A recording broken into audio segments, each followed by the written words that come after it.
Hello all, welcome to entry Montessori channel. So ഇന്നത്തെ ഈ വീഡിയോയിൽ നമ്മൾ ഡിസ്കസ് ചെയ്യാൻ പോകുന്നത് വളരെ റെലവൻ്റ് ആയിട്ട് എന്നാൽ എല്ലാവർക്കും സുപരിചിതമല്ലാത്ത പക്ഷേ ഇന്ന് വളരെയധികം മിസ്യൂസ് ചെയ്യപ്പെടുന്ന ഒരു ടേമിനെ കുറിച്ചാണ്. എന്താണെന്നല്ലേ?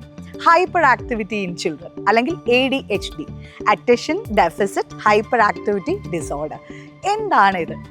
ഇന്ന് ഇത് മിസ്യൂസ് ചെയ്യപ്പെടുന്നു എന്ന് പറയാൻ കാരണം വളരെ സിമ്പിളായിട്ട് നമ്മളൊരു കുട്ടി അത് ഹൈപ്പർ ആക്റ്റീവ് ആണ് എന്ന് ബ്രാൻഡ് ചെയ്യപ്പെടുന്ന ഒരു രീതിയാണ് കണ്ടുവരുന്നത്. ക്ലാസ്സിൽ കുറച്ച് കുരുത്തക്കേട് കാണിക്കുകയോ ഒന്ന് എണീറ്റ് അപ്പുറത്തോട്ട് പോവുകയോ ചെയ്യുന്ന ഒരു കുട്ടി ഒരിക്കലും ഹൈപ്പർ ആക്റ്റീവ് അല്ല. പിന്നെ ഹൈപ്പർ ആക്ടിവിറ്റിയെ എങ്ങനെ തിരിച്ചറിയാം?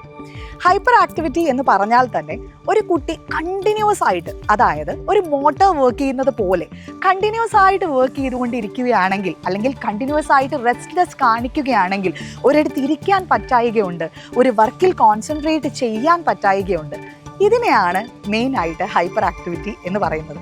പണ്ട് നമ്മുടെയൊക്കെ കൂടെ പഠിച്ചതുപോലെ ഒന്ന് ഓടി നടക്കുന്ന കുട്ടികളോ അല്ലെങ്കിൽ ഒന്നും ഇരിക്കാൻ പറ്റാത്ത കുട്ടികളോ ഒന്നും ഹൈപ്പർ ആക്റ്റീവ് അല്ല. അപ്പോൾ ഹൈപ്പർ ആക്ടിവിറ്റി ഡിസോർഡർ തിരിച്ചറിയുന്നതിന് കുറച്ച് സീരീസ് ഓഫ് ടെസ്റ്റ് കൂടെയുണ്ട്. സോ എല്ലാ കുട്ടികളെയും ഇനി മുതൽ ഹൈപ്പർ ആക്റ്റീവ് എന്ന് ബ്രാൻഡ് ചെയ്യുന്നതിന് മുന്നേ, if you want to know more about ADHD, watch out our channel. Thank U.